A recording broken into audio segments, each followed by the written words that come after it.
Hello and welcome back to Shadowboxing. Today's guest, Michelle Roberts, sitting with me in the studio. Michelle. Yeah. An issue which politicians and also the public regards as a sort of highly politicized issue is safety. Safety on the street, at home, and the police. The people on the street thinks we are living in a police state in WA. What do you think about that? I think people are generally fairly positive about the police. I mean, most people I think recognise that they do a very dangerous and difficult job. Some of the legislation that the government has introduced recently is, I think, just more about pretending to be tough than actually being tough. I think that that can be an issue, but by and large, most people I speak to like a tough approach. They also want to see more police on the beat and more police on cars and motorcycles policing our roads. Yeah, so people would like to see the police more visible, because that's psychologically probably deterrent for crime. But apart from that, yes, I agree with that. People trust police, but with the new laws introduced by this government, and after 9/11, people feel they are targeted because of 5% or 4% of the population are criminals. So tell me, what do you think about these issues? Well, certainly talking to people in the community, I find that most people are fairly supportive of the stronger laws. Post 9/11 probably does. Those laws do infringe on people's liberties a little. But most people I talk to say they're prepared to give that up in order to have a greater sense of safety and security. Police force have got a job to do,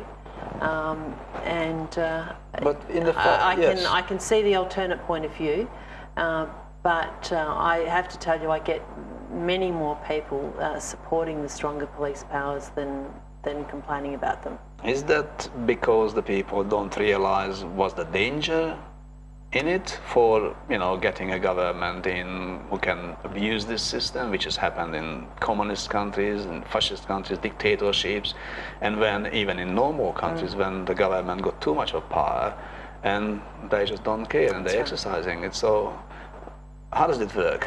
I think people are frustrated, and especially if you talk to victims of crime. I mean, I was talking to I went out to visit one of my constituents who was broken into. Someone had levered her back door open, and she's in a Holmes West place. She was needing to get a new lock put on, and we were having a big problem trying to get Holmes West to respond. She's 81 years old, and she's living in fear in her house. She's been already broken into, and she can't get a locksmith out to sort out her door, and she's waiting on Holmes West to send out this new privatised group to do it, and it was a problem, which is why I went out. But I spoke to other people living in those units there, and there'd been a number of break-ins in recent times. So I think part of it is because people are getting broken into. They see their friends and neighbours either broken into or assaulted, or their car stolen. They feel insecure, and tougher laws, in one sense, is the easier response.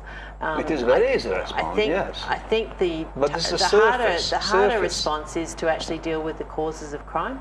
And that's the very point, Michelle. So why don't we, as sensible people, educated, sit down and start talking about how can we solve the problems which are causing the crime? Because crime is not born with us. We're not born as a criminal. Exactly. And the law is treat all the 100% of the people like criminal, because we have to protect ourselves from the 4 or 5%. So that's the paradox of the whole thing. Yeah.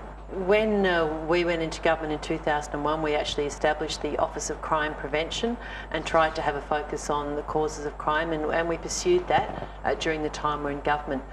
There's still notionally an Office of Crime Prevention, but it's been moved out of the Department of Premier and Cabinet. It's been put over within the police portfolio, and from what I've heard, it's lacking resources.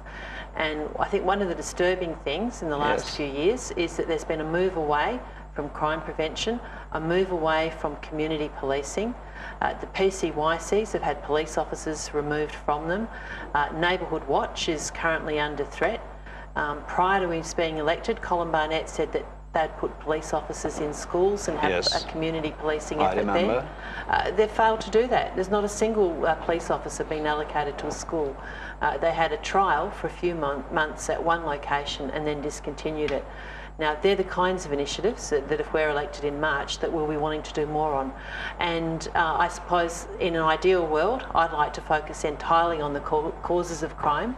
But if you're out there in the community responding to people, you have to. The only answer politically is to do some of both. But there have to be tough laws and punishments for those that are currently offending.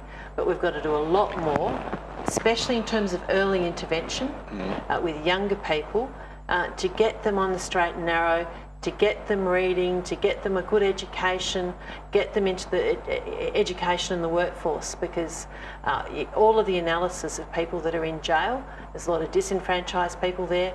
The reading age of the average person in jail is less than 12 years of age, and so there are real problems which we can discover through the system, in the penalty system. Yes. Much harder problems to deal with, though, that require a very much a holistic approach. But we have to grow up sometime, and we have to really face with the reality of life, and strengthening the law or make it more severe or draconian never stop crime. I mean, if we're introducing again, the death penalty, you can see in the countries whoever is practicing death penalty is not deterred from the crime. People will kill, so on and so forth. So it's much more deeper rooted into our life than just having more about retribution than actually providing a deterrent. I think there's been many studies to show that having a death penalty isn't a deterrent to people.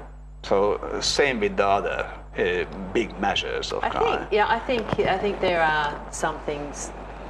Some crimes you can deter and others you can't. And I think there is an expectation in the community that you'll have a tough response, especially violent crimes against the elderly, crimes against children. That's one of the favourite to publicise. Yes, I understand, but that's not okay. So I think we agree on one thing. Sexually abuse young children. I mean, I expect, the community expects that there'll be the toughest of penalties for them. But as we see it through the current events, as again there, but if we're digging down, how does it happen even in church or elsewhere in a community?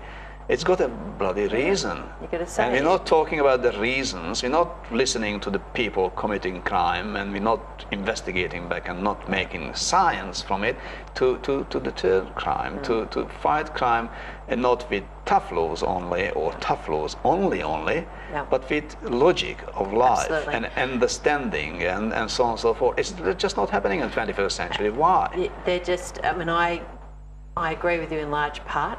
There has to be a much greater emphasis on crime prevention, early intervention with young people, and looking at the causes of crime, seeing how we can, when somebody offends for a first time, how you can stop them re-offending a second time. And there are programs around that can be introduced. There's some being done to limited extent, but again, I think the prison system's probably failing too, in terms of rehabilitative programs. No rehabilitation in the system because the number of people getting back to prison is huge. There's a lot of recidivism, and there has to be a measure of both.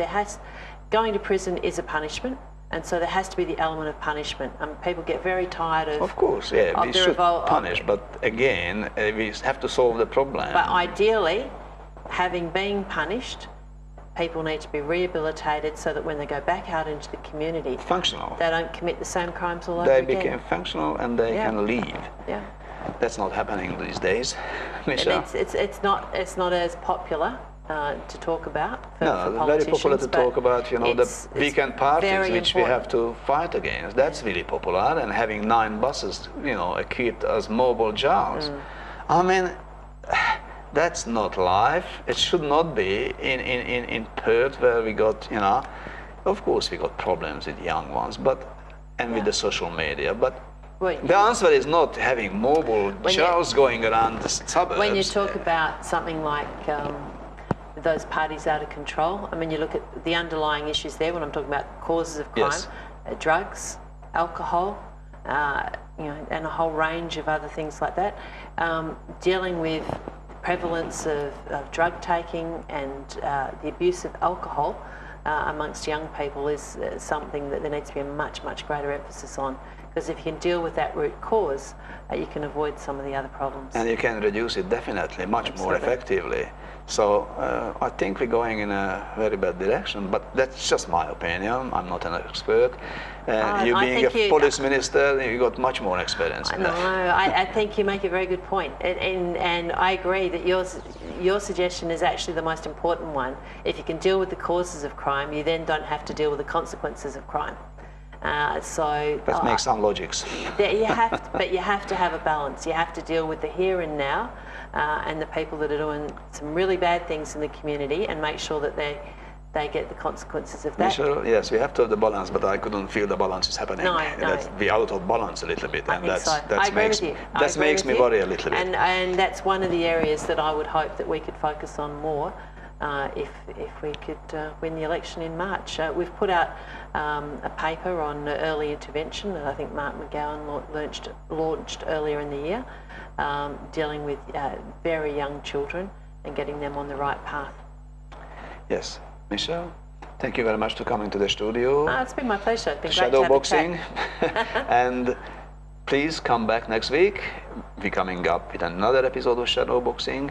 Same channel, same time.